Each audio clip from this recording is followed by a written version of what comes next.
भगवते वासुदेवाय। सही के बीच में हरिदास ठाकुर जी को चुनाव करना था। जब चुनाव सही और गलत के बीच में रहता है तो सरल है किसका चुनाव किया जाए, लेकिन अगर दो सही के बीच में चुनाव करना पड़े तो ये बड़ा कठिन हो जाता है, क्या करें और क्या नहीं करें। उस समय हम एक धर्म संकट जैसी स्थिति के अंदर आ जाते हैं कि क्या ठीक है क्या गलत है। अब हरिदास ठाकुर जी का जो अनिर्णय था, उनकी कठिनाई थी कि उनको दो सही के बीच में चुनाव करना था। एक तो अपनी जप संख्या से पूरे होने से पहले प्रसाद ग्रहण नहीं करना था, और महाप्रसाद के आने पर अब महाप्रसाद को ग्रहण करना भी था। तो उन्होंने क्या किया, ऐसी स्थिति के अंदर उन्होंने क्या किया। कभी कभी ऐसा होता होगा आपके पास भी, दो सही जीवन में आ जाते होंगे ना, कि मान लीजिए रविवार है और आपको मालूम है कि रविवार को हरे कृष्णा कार्यक्रम में हम जाते हैं कथा सुनने, कीर्तन करने, भगवान का दर्शन करने, प्रसाद पाने, और साथ में उसी समय कोई जीवन की आपातकालीन स्थिति भी आ जाए जिसको उसी समय अटेंड भी करना पड़ रहा है आपको, तो ना उसको छोड़ पा रहे हैं और ना आप अपने आप को आने से रोक पा रहे हैं। तो बड़ा कठिन है उस समय किसको प्रायोरिटी दी जाए। अगर हम सब कुछ छोड़ के सत्संग की तरफ आए तो फिर आरोप लगता है अरे ये तो देखो गैर जिम्मेदार हो गए, तो अपनी जिम्मेदारियों की परवाह नहीं करते, सब कुछ छोड़ के बस जा रहे हैं भागे भगवान के पास। ऐसे में क्या मिलेगा इनको जब अपने कर्तव्यों को ही नहीं निभा पाते। और अगर हम अपने कर्तव्यों में इतने लग जाएं तो फिर हमारा कथा, कीर्तन, सत्संग आदि सभी हाथ से जाता है। तो कभी हम भी ऐसे ही दो प्रकार की चुनौतियों में फंस जाते हैं कि दोनों ही ठीक नजर आ रहे हैं, दोनों को ही करना ठीक है, तो फिर क्या करें। जैसे माता यशोदा के सामने भी ऐसी चुनौती आ गई। माता यशोदा दूध उबाल रही थी कृष्ण के लिए, पद्मगंधा गाय का विशेष दूध जिससे कृष्ण के लिए मिठाई आदि बनाया करती थी, और उधर दूसरी तरफ वही कृष्ण माता यशोदा का दूध पी रहे थे। तो अब दूध को बचाने के लिए माता यशोदा को क्या करना था, अब कृष्ण को अपनी गोद से उतार के नीचे रखना था। तो एक तरफ कृष्ण को त्यागना था और दूध को बचाना था, और अगर कृष्ण को नहीं त्यागती तो दूध खराब होता जो कि कृष्ण की सेवा के लिए उपयोग किया जाना था। तो फिर दोनों में से क्या किया जाए, तो यशोदा माता को एक निर्णय लेना पड़ रहा था और उन्होंने कृष्ण को त्यागा और जाके कृष्ण की सेवा के लिए उपयोग होने वाले दूध को बचाया जाके। तो ये दामोदर लीला का रूप हो गया। ये आरंभ हुआ वो कृष्ण की प्रसिद्ध दामोदर लीला के लिए। तो ऐसी परिस्थिति में सामान्यतः हम सब साधक लोग फंस जाते हैं जब हमें दो सही के बीच में से चुनाव करना पड़ता है, और फिर प्रश्न आता है क्या छोड़ें और क्या नहीं छोड़ें। तो श्रील प्रभुपाद जी समाधान देते हुए कहते हैं कि एक गंभीर भक्त को भगवान हृदय में परमात्मा के रूप में बैठ के ददामी बुद्धि योगम तम, उनको बुद्धि देते हैं कि उसको क्या करना चाहिए और क्या नहीं करना चाहिए, किसे प्राथमिकता दी जानी चाहिए और किसे प्राथमिकता नहीं दी जानी चाहिए। तो कृष्ण हमें ऐसी कठिनाइयों से भी बाहर निकालते हैं जब हमें क्या निर्णय सही है और क्या निर्णय सही नहीं है, इसके चुनाव के ऊपर आना पड़े। तो इस समय हरिदास ठाकुर जी के लिए भी ऐसी चुनौती थी। तो हम सबके लिए अपने अपने जीवन में किसी न किसी स्तर पे इस प्रकार की चुनौती का हमको सामना करना ही पड़ता है कि कब हमें, जब दो सही का हमको अपने जीवन में सामना करना पड़े। तो हरिदास ठाकुर जी ने इस चुनौती का सामना कैसे किया। तो हरिदास ठाकुर जी ने प्रसाद को प्रणाम किया, प्रसाद को प्रणाम किया, उसे मस्तक पे धारण किया, खाया नहीं। तो प्रसाद का सम्मान भी हो गया और नियम भी नहीं टूटा, और नियम भी नहीं टूटा। तो इसलिए शास्त्र हमको समझाते हैं कि अपने जीवन की ऐसी चुनौतियों का सामना हमको व्यवहारिक दृष्टि से कैसे करना चाहिए। तो हरिदास ठाकुर जी परम विद्वान थे, इसीलिए शास्त्र के सार को समझ गए और उसको वैसा यथारूप अपना के कार्यान्वित भी कर दिया, उसे संपन्न भी कर डाला। तो हरिदास ठाकुर जी ने प्रसाद को सम्मान दिया, इसीलिए हम कृष्ण भावनामृत में प्रसाद खाना शब्द उपयोग नहीं करते। ऐसा नहीं कहते कि प्रसाद खा लिया या प्रसाद खाएंगे, प्रसाद पाना शब्द उपयोग किया जाता है। क्या आपने प्रसाद पाया या आप प्रसाद पाएंगे? प्रसाद खाना नहीं बोला जाता, इसको पाना कहा जाता है। इसीलिए क्योंकि प्रसाद भगवान से अभिन्न है, इसीलिए उसे सम्मान प्रदान किया जाता है। और इसीलिए आप देखेंगे कि हम हरे कृष्णा कार्यक्रमों में प्रसाद पाने से पहले एक प्रसाद सेवन की प्रार्थना बोलते हैं। तो जो ये प्रार्थना क्यों बोली जाती है? इसलिए ताकि वो प्रसाद आपको प्रसाद की तरह दिखाई देगा, अन्यथा फिर क्या नजर आता है? आज मेरी पसंद का बना है, आज नहीं है पसंद का। वरना हमें अपनी चॉइस नजर आती है, अपनी पसंद नापसंद नजर आती है, यानी कि वो प्रसाद होकर भी प्रसाद की तरह काम नहीं कर रहा हमारे ऊपर। अगर हम प्रसाद में भेद करने लगे कि आज खिचड़ी प्रसाद है, नहीं खाना है, या आज हमारे पसंद का है तो वो ज्यादा खाना है, तो फिर वो प्रसाद की तरह काम नहीं कर रहा हमारे ऊपर। इसीलिए प्रसाद सेवन की प्रार्थना बोली जाती है, ताकि आपको प्रसाद प्रसाद की भांति प्रतीत हो। उस प्रार्थना से हमारी चेतना तैयार होती है, इसलिए प्रसाद सेवा कहा जाता है। प्रसाद पाना भी एक सेवा कही जाती है, बनाना भी सेवा है, अर्पित करना भी सेवा है, वितरण करना भी सेवा है, और प्रसाद पाना भी सेवा कही जाती है कि प्रसाद पाने की सेवा है ये। क्योंकि वो और कृष्ण में कोई अंतर नहीं है। इसी तरह से जैसे सार्वभौम भट्टाचार्य चैतन्य महाप्रभु के एक अन्य पार्षद थे, और चैतन्य महाप्रभु एक बार उनके पास घर में सुबह सुबह महाप्रसाद लेके पहुंच गए जगन्नाथ जी का, और जैसे ही दरवाजा खटखटाया तो अभी सार्वभौम भट्टाचार्य सो के भी नहीं उठे, तो जैसे ही उठे और देखा चैतन्य महाप्रभु आए और उनके हाथ में उन्होंने महाप्रसाद जगन्नाथ का दिया, तो देखते ही बिना नहाए बिना हाथ धोए खा लिया। ये प्रसाद को सम्मान देना होता है। उसमें फिर और कुछ विचार नहीं किया जाता है। प्रभुपाद जी के जो गुरु थे जिनका नाम था भक्ति सिद्धांत सरस्वती महाराज, जब उनको कोई विग्रह का महाप्रसाद देता था, महाप्रसाद का मतलब होता है जो डायरेक्ट भगवान को ऑफर्ड हो। एक होता है चित्र को अर्पित किया गया है भगवान के, और एक होता है भगवान के विग्रह को अर्पित किया गया है, वो महा कहलाता है, उसे महाप्रसाद कहते हैं। तो प्रसाद और महाप्रसाद दोनों में अंतर रहता है। तो ये जो मैं बातें कह रहा हूं ये महाप्रसाद के विषय में है। तो भक्ति सिद्धांत सरस्वती महाराज जो प्रभुपाद जी गुरु महाराज, जब उनको कोई महाप्रसाद देता था तो उसकी वो 3 बार परिक्रमा करते थे पहले, और फिर उसको दंडवत प्रणाम करते थे, और फिर उसको ग्रहण करते थे। वो देने वाला सोचते थे क्या हो रहा है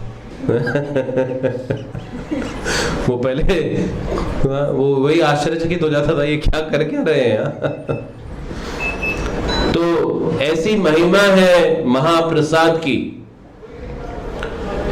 तो जब हरिदास ठाकुर जी ने प्रसाद ग्रहण नहीं किया, उसको सम्मान दिया, क्योंकि उन्होंने उत्तर दिया कि मेरी जप संख्या पूरी नहीं है। तो चैतन्य महाप्रभु के पास यह संदेश पहुंचा कि हरिदास प्रसाद नहीं ग्रहण कर रहे हैं, तो अब चैतन्य महाप्रभु खुद हरिदास ठाकुर जी के पास मिलने आते हैं। तो जब हरिदास ठाकुर जी के पास चैतन्य महाप्रभु आते हैं, तो चैतन्य महाप्रभु हरिदास ठाकुर जी को कहते हैं, हरिदास क्या तुम स्वस्थ हो? तो हरिदास ठाकुर जी ये चैतन्य महाप्रभु का प्रश्न सुनने के बाद एक बड़ा सुंदर उत्तर प्रस्तुत करते हैं। हरिदास ठाकुर जी कहते हैं, मेरा शरीर स्वस्थ है लेकिन मेरा मन अस्वस्थ है। मेरा शरीर तो स्वस्थ है, मेरा मन अस्वस्थ है। तो चैतन्य महाप्रभु ने कहा, कौन सा रोग हो गया है तुम्हें? कौन सा रोग हो गया है तुम्हें? तो हरिदास ठाकुर जी कहते हैं, मैं अपनी जप संख्या पूरी नहीं कर पा रहा हूं, ये है मेरा रोग।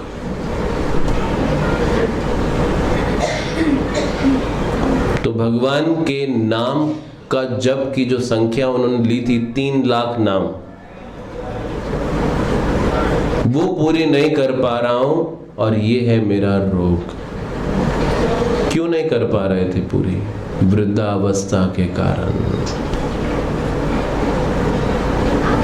तो वृद्धावस्था के कारण वो अपने नाम की जप की संख्या को पूरा नहीं कर पा रहे थे, लेकिन वो इसको एक्सक्यूज के रूप में नहीं देख रहे थे। वो अपने आप को दोषी ठहरा रहे थे कि मैं अपनी नाम जप की संख्या को पूरा नहीं कर पा रहा हूं। कैसे हम सब अपनी देह के लिए इतनी चिंता करते हैं कि इसका खाना, इसका सोना, इसका स्वच्छ रहना आदि, इसका श्रृंगार, उसके लिए कितने चिंतित रहते हैं, लेकिन कभी आत्मा के लिए इतनी चिंता करते आप शायद ही किसी को देख पाएंगे कि आत्मा का आहार, आत्मा का स्नान, आत्मा का विश्राम। तो शरीर के लिए तो पूरी दुनिया चिंतित नजर आती है, लेकिन आत्मा, चेतना, विचारों के लिए हर कोई चिंतित नहीं दिखाई देता है। तो शरीर स्वस्थ हो लेकिन आत्मा अस्वस्थ रहे। लेकिन यहां पर हरिदास ठाकुर जी का शरीर स्वस्थ था, लेकिन उनको मन अस्वस्थ लग रहा था क्योंकि वो अपनी जप की संख्या पूरी नहीं कर पा रहे थे। इसीलिए श्रीला प्रभुपाद जी इन तात्पर्यों में एक बड़ी सुंदर बात लिखते हैं और कहते हैं, अगर कोई भक्त अपनी निर्धारित जप की संख्या को पूरा नहीं कर पा रहा है तो वो आध्यात्मिक दृष्टि से बीमार है, वो आध्यात्मिक दृष्टि से रोगी है। जो अपनी नाम जप की संख्या को प्रत्येक दिन पूरा नहीं कर पाए, तो प्रभुपाद जी ने कम से कम 16 माला हरे कृष्ण महामंत्र करने का उपदेश दिया। तो यानी कि जो इतनी संख्या नहीं कर पाए वो क्या हो गया? वो रोगी है। ये डिजीज कैसी है? फिजिकल नहीं है, स्पिरिचुअल डिजीज है, ये आध्यात्मिक रोग है। और ये हरिदास ठाकुर जी प्रस्तुत कर रहे थे, क्योंकि हम सब ने अपने मन और इंद्रियों को इतना लाड प्यार किया है कि जब आप इस मन और इंद्रियों को नियंत्रित करने जाते हैं, ये स्ट्राइक कर देते हैं, सहयोग नहीं करते। ये जो नाम का जप की बाधा है, ये हमारे मन की बाधा है, वरना भगवान के नाम में कोई कठिनाई नहीं है। रूप गोस्वामी जी कहते हैं, ये भगवान का नाम इतना मधुर, इतना मीठा है कि कृष्ण, जब मैं आपके नामों का उच्चारण करता हूं तो मुझे ऐसा लगता है मेरी लाखों जीवाएं हो और मेरे लाखों कान हो। तो एक जीवा और 2 कान कम पड़ते हैं आपका नाम लेने के लिए और आपका नाम सुनने के लिए। तो मैं चाहता हूं मेरी लाखों जीवाएं और लाखों कान हो, जिससे मैं भर भर के आपके नामों का उच्चारण कर सकूं। ये रूप गोस्वामी जी इस भगवान के नाम के लिए कह रहे थे, वही महामंत्र वही हरे कृष्ण महामंत्र और रूप गोस्वामी जी को क्या लग रहा है, लाखों जीवाएं और लाखों कान हो, और हमें वही महामंत्र लिखते हुए एक जीवा 2 कान भारी पड़ते हैं।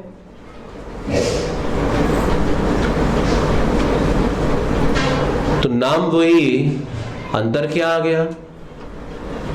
हरिदास ठाकुर जी रोक नहीं पा रहे थे इस मंत्र को लेते हुए, तो अंतर क्या आ गया? हमारे मन की अवस्था का। तो जितना मन अशुद्ध होगा उतना ये भगवान का नाम निकलेगा नहीं मुंह से, और जितना मन शुद्ध होगा उतना ये नाम आप रोक नहीं पाएंगे। इस नाम जप को रोक नहीं पाएंगे। तो हमने अपने मन और इंद्रियों को कुछ ज्यादा ही लाड प्यार कर दिया। इनकी मांगों को इतना सुन सुन के हमने इतना बिगाड़ दिया है कि जिस दिन आप इनको रोकेंगे ये हड़ताल कर देंगे। जैसे एक हलवाई था, उसकी एक दुकान थी मिठाई की, और उसने अपने कर्मचारियों को छूट दी थी, कभी भी उनको कोई भी मिठाई खानी है तो खा सकते हैं, ताकि वो काम करते रहें। तो उसने देखा कि ये जो उसके कर्मचारी लोग हैं कुछ ज्यादा मिठाइयों का दुरुपयोग कर रहे हैं, तो उसने नियम बना दिया, आज के बाद कोई मिठाई नहीं खाएगा दुकान पे। तो जैसे ही उन कर्मचारियों ने सुना तो उन्होंने कहा, आज से हम स्ट्राइक पे जा रहे हैं, काम ही नहीं करेंगे हम आपके साथ। तो वैसा ही इन इंद्रियों और इन मन को इतनी छूट दे दी हमने कि आज जब हम भगवान का नाम लेने बैठते हैं तो मन कहां जाता है? किसी और विचारों में खो जाता है। तो जीवा नाम बोलती है, कान सुनते हैं, लेकिन मन कुछ और चिंतन और मनन करना शुरू कर देता है। तो ये मन और इंद्रियों को ये बिगाड़ने का, खुली छूट देने का परिणाम है। तो जब आप मन से वापस उसकी स्वतंत्रता खींचेंगे तो वो क्या करेगा? वो परेशान करेगा, वो विद्रोह करेगा, और फिर हम मन के आगे जब हम घुटना टेक देंगे तो फिर क्या बोलेंगे? अभी हमको नाम जप नहीं करना, या हम अपनी संख्या पूरी नहीं कर पाएंगे। शिला प्रभुपाद जी लॉस एंजलिस में थे, और वहां पे रुक्मिणी द्वारकाधीश का एक बड़ा सुंदर मंदिर है जो प्रभुपाद जी ने स्थापित किया। तो उस मंदिर में एक कमरे में गौर किशोर दास बाबा जी की एक बहुत बड़ा चित्र लगा है।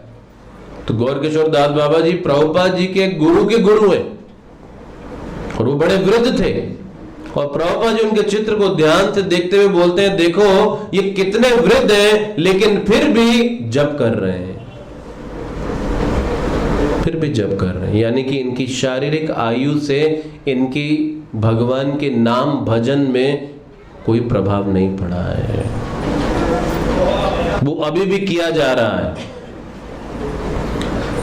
तो चैतन्य महाप्रभु ने जब हरिदास ठाकुर जी से उनका ये उत्तर सुना कि मेरा शरीर तो स्वस्थ है लेकिन मेरा मन अस्वस्थ है, तो चैतन्य महाप्रभु ने क्या कहा कि तुम अपनी जप संख्या कम कर दो। चैतन्य महाप्रभु ने कहा कि हरिदास तुम सिद्ध देह में हो, क्योंकि जो व्यक्ति 22 घंटा बैठ के एक स्थान पे बिना हिले, बिना डुले, बिना खाए, बिना पिए, बिना सोए, बिना विश्राम किए निरंतर नाम ले सकता है, वो कोई ऑर्डिनरी नहीं हो सकता। आप 16 माला एक स्थान पे बैठ के जप करके देखिए जरा, कितना मन टिकता है। 2 घंटे लगते हैं बस, और वो 22 घंटे ये कर रहे थे, वो कोई ऑर्डिनरी साधारण नहीं हो सकता। तो चैतन्य महाप्रभु ने कहा, आप सिद्धि पा चुके हैं, आप सिद्ध देह में, ये नियम अब आपके ऊपर नहीं लागू होता, आप इस नियम को छोड़ दो, क्योंकि भगवान का स्वभाव है भक्त वत्सल, यानी कि वो भक्त की कठिनाइयों को देखते हुए अपने नियमों को भी पलट देते हैं। ये भगवान का स्वभाव है।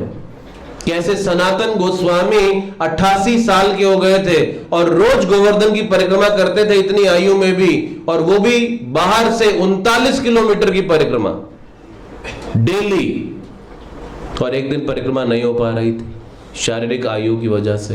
तो स्वयं कृष्ण प्रकट हो गए और शिला के ऊपर पैर रख के बोले कि इस शिला की परिक्रमा करना, मेरे इस गोवर्धन की परिक्रमा का तुमको लाभ मिल जाए। तो भगवान भक्त वत्सल है। गदाधर पंडित पुरी में रहते हुए वृद्ध हो गए और रोज गोपीनाथ जी की सेवा किया करते थे। गोपीनाथ जी के विग्रह बड़े ऊंचे थे और एक दिन गोपीनाथ जी को हार नहीं पहना पा रहे थे और बार बार हार भी गिर जाता था, खुद भी गिर जाते थे। गोपीनाथ बैठ गए, पहनाओ। पूरे विश्व में कृष्ण का एक ही विग्रह है बैठा हुआ, और वो है ये टोटा गोपीनाथ का विग्रह। माधवेंद्र पुरी 800 साल पहले वो गोपाल जी जब उन्हें गोवर्धन की परिक्रमा में मिले, गोविंद कुंड के समीप, जो आज श्रीनाथ जी के नाम से जाने जाते हैं, नाथ द्वारा में, वो गोपाल जी ने माधवेंद्र पुरी को कहा, माधवेंद्र, मैं इतने दिनों से भूमि में दबा रहा, मेरे शरीर में बड़ा ताप है, मेरे लिए चंदन लेकर आओ। और चंदन उन दिनों मिलता था उड़ीसा बंगाल के अंदर 2000 किलोमीटर। माधवेंद्र पुरी वृद्धावस्था में पैदल चलकर आए चंदन लेने के लिए, और जब वापस आ रहे थे तो भगवान ने देखा कि ये वापस भी लेकर आएगा, तो बोला रेमुना में पुरी के समीप ही गोपीनाथ जी का विग्रह है, जाओ उसको लगा दो, बस मेरे को भी लाभ मिल गया वहां से। तो भगवान भक्त वत्सल है। वो साक्षी देने आ गए। जब एक वृद्ध ब्राह्मण ने प्रण दिया एक युवक ब्राह्मण को कि मेरी पुत्री का विवाह मैं तुमसे करूंगा, लेकिन जब वो वृद्ध ब्राह्मण अपने घर पहुंचा तो उसके बेटे ने मना कर दिया। तो युवक ब्राह्मण जब उसकी पुत्री का हाथ मांगने गया प्रण के अनुसार, तो वृद्ध ब्राह्मण ने पहचानने से मना कर दिया, मैं नहीं जानता। तो उसके पुत्र ने आके बोला, कोई साक्षी है क्या? बोला, गोपाल जी के सामने बात हुई थी वृंदावन में। बोला, जाओ ले आओ उस साक्षी को। तो गोपाल जी के पास जाकर बोलता है युवक ब्राह्मण, चलो आप साक्षी दो, आपके सामने चर्चा हुई थी। तो गोपाल जी कहते हैं, मैं कैसे चलूं, मैं तो मूर्ति हूं। जी ब्राह्मण कहता, जब आप बोल सकते तो चल क्यों नहीं सकते? तो भगवान साक्षी देने आ गए और साक्षी गोपाल के नाम से जाने गए। तो भगवान भक्त वत्सल हैं। लेकिन भक्त भगवान के इस भक्त वत्सल होने के गुण का दुरुपयोग नहीं करता। वो भक्त ये नहीं देखता कि भगवान तो भक्त वत्सल है तो मैं नियम तोड़ दूं, मैं अपनी भजन में, मैं अपनी साधना में कमी कर लूं। भक्त नियम का पालन यथारूप में करने की कोशिश करता है। ये भगवान का स्वभाव है कि वो फ्लेक्सिबल है, वो बड़े उदार है, और वो हमारी जीवन की चुनौतियों को, कठिनाइयों को देखते हुए अपने नियमों को पलट देते हैं। लेकिन भक्त इस उदारता का दुरुपयोग नहीं करता। वो हर परिस्थिति में भगवान की सेवा आदर्श मानक के अनुसार ही करने की कोशिश करता है। तो कैसे चैतन्य महाप्रभु हरिदास ठाकुर जी को कह रहे थे, आप वृद्ध हो गए हैं, अब ये जप संख्या आप कम कर दो। मान लीजिए कृष्ण अगर हमको बोले ये बात, तो क्या कहेंगे आप? प्रतीक्षा थी इस दिन की, कब आप आएंगे बोलेंगे? आज ही छोड़ दिए माला और झोली पकड़ो, बहुत हो गया ये लेकर बैठे थे। लेकिन हरिदास ठाकुर जी कह रहे थे, मैं शरीर त्यागना पसंद करूंगा, बजाय हरिदास ठाकुर जी का कहना था ऐसी देह को बनाए रखने का लाभ भी क्या जो भगवान का नाम ना ले सके। ये देह की उपयोगिता क्या है अगर वो भगवान की सेवा ना कर सके? तो क्यों ऐसे शरीर को मेंटेन किया जाए जिस शरीर से भगवान की सेवा ही नहीं की जा सकती? एक भक्त का भाव है। कि ये देह भगवान का दिया, ये इंद्रियां भगवान की दी, ये साधन शक्ति बुद्धि भगवान की दी, अगर भगवान की सेवा में ना लगा के उसे हम भोगे तो भक्त चोर नहीं है। ये दुनिया चोरों की दुनिया है, जो भगवान का लेके भगवान को लौटाने में कतराते हैं। ये चोरों की दुनिया है और चोर दंड का भागी है। तो आज पा रहे हैं दो दंड, कोई कैंसर के इलाज करा रहा है, कोई स्टंट डलवा रहा है और कोई बाईपास करवा रहा है। तो ये क्या है? ये चोरों की सजाएं हैं, ये भक्तों को नहीं है सजाएं, ये चोरों को सजाएं हैं, क्योंकि दंड भोग रहे हैं ये सब। भगवान का लेके भगवान को लौटाना नहीं चाहते हैं। वो जीवा जो कि बोलने के लिए भगवान का नाम दी गई और दुनिया भर के फिल्मी गीत गाते फिरते हैं और भगवान का ही नाम नहीं निकलता। तो दंड के भागी है ये संसार। और इसीलिए देख लीजिए आज क्या हो रहा है, आज पूरे समाज भर में, पूरे संसार भर में आज कौन नहीं रोगी नजर आता आज आपको? युवा अवस्था में लोग वृद्धावस्था के दर्शन कर रहे हैं आज। तो हरिदास ठाकुर जी का कहना था, ऐसे शरीर को बना के रखने का लाभ ही क्या जिससे मैं भगवान का नाम ना ले सकूं। बेहतर है ऐसे शरीर को मैं त्याग दूं। और वो हरिदास ठाकुर जो ऐसी महान भक्ति कर रहे थे, वो चैतन्य महाप्रभु से कहते हैं, महाप्रभु अगर इस सृष्टि में एक कीड़ा मर जाए तो क्या कोई अभाव होगा? इस सृष्टि में अगर एक कीड़ा मर जाए तो कोई अभाव होगा? तो मेरे मरने से क्या रुकने जा रहा है? मेरे नहीं रहने से यहां क्या रुक जाएगा और क्या अंतर आएगा इस बात का? तो अच्छा है कि मैं ये शरीर त्याग दूं, बेहतर है मैं ये शरीर त्याग दूं। तो चैतन्य महाप्रभु ने हरिदास ठाकुर की इस इच्छा को सुना और उस दिन चले गए वहां से। और अगले दिन अपने कई भक्तों के साथ, पार्षदों के साथ उस हरिदास ठाकुर की कुटिया में आए और बड़ा दिव्य नृत्य करने लगे और कीर्तन करने लगे। और कीर्तन करते करते दोनों हाथों से उन्होंने हरिदास ठाकुर को उठा लिया। तो गीता में कृष्ण कहते हैं, अंतकाले च मामेव स्मरण मुक्तवा कलेवरम, अंत काल में जो मेरा स्मरण करता हुआ देह त्यागेगा वो मुझे प्राप्त करेगा। लेकिन यहां तो हरिदास ठाकुर को अंत काल में अपना स्मरण देने के लिए स्वयं भगवान उनके पास आ गए। जैसे भीष्म देव देह त्याग रहे थे तो स्वयं कृष्ण पांडवों सहित उन्हें अपना दर्शन देने के लिए कुरुक्षेत्र की युद्ध भूमि में आ गए।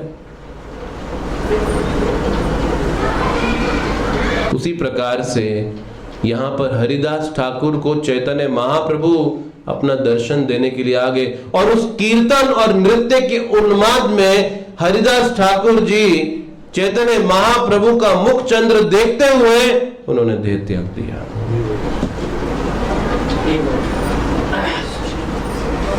और चैतन्य महाप्रभु वो हरिदास ठाकुर जी के देह को लेकर समुद्र के किनारे गए, जहां आज भी उनका समाधि मंदिर है, और अपने हाथ से बालू को हटा के एक गड्ढा बनाया और हरिदास ठाकुर जी के देह को समाधि दी और अपने हाथ से उस देह पे बालू लगाया और साथ में वहां कीर्तन नृत्य किया। और आनंद बाजार जो कि जगन्नाथ मंदिर का बड़ा सुंदर अन्न प्रसाद का बाजार है, वहां से जाके अपने बहिर वस्त्र से सबसे भिक्षा मांग के हरिदास ठाकुर के लिए तिरोभाव उत्सव मनाया। तो ऐसे महान आचार्य श्रील हरिदास ठाकुर जी जो कि नाम के आचार्य हैं, और आचार्य कहते हैं ये ब्रह्मा जी के अवतार हैं। स्वयं ब्रह्मा हरिदास ठाकुर जी के रूप में प्रकट हुए। कैसे भगवान नहीं, विनम्र बनाने के लिए कहां ब्रह्मा जो अब्रह्मा ब्रह्म लोग पूरी इस भौतिक सृष्टि में सबसे ऊंचा लोक है, और वो ब्रह्मा इस भूलोक में एक मुसलमान परिवार में हरिदास ठाकुर के रूप में जन्म ले रहे हैं। भगवान कैसे किसी को विनम्रता का पाठ पढ़ाने के लिए जीवन में किस किस परिस्थिति के अंदर डाल देते हैं। कहां ब्रह्मा जी जो कि रजोगुण के अधिष्ठाता हैं, सृष्टि का निर्माण करते हैं, और कहां हरिदास ठाकुर जब वो नवाब के सैनिक उन्हें कोड़े भी मार रहे थे तो वो उनके लिए प्रार्थना कर रहे थे कि भगवान ये नहीं जानते ये क्या कर रहे हैं, लेकिन आप इन्हें इनके अपराधों के लिए दंड मत देना। ऐसी सहनशीलता, ऐसी दया और ऐसी भजन की दृढ़ता, अद्भुत शिला हरिदास ठाकुर जी का ये जीवन चरित्र है। तो हरिदास ठाकुर नाम के आचार्य हैं, तो अगर हमें अपने नाम जप में कठिनाई नजर आती है तो हरिदास ठाकुर जी से प्रार्थना करनी चाहिए कि हम दृढ़ता पूर्वक भगवान के पवित्र नामों को रोज जप कर सकें और इस आध्यात्मिक रुग्ण अवस्था से बाहर आ सकें। तो देह स्वस्थ रखना ही काफी नहीं है, इस मन और आत्मा को भी स्वस्थ रखने के लिए इस दृढ़ता पूर्वक हरिनाम भजन के रास्ते को अपनाएं। हरे कृष्णा हरे कृष्णा कृष्णा कृष्णा हरे हरे हरे राम राम राम हरे हरे। श्रील हरिदास ठाकुर की।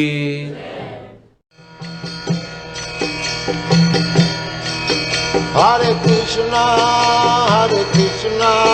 कृष्ण कृष्ण हरे हरे, हरे राम राम राम हरे हरे। हरे कृष्ण कृष्ण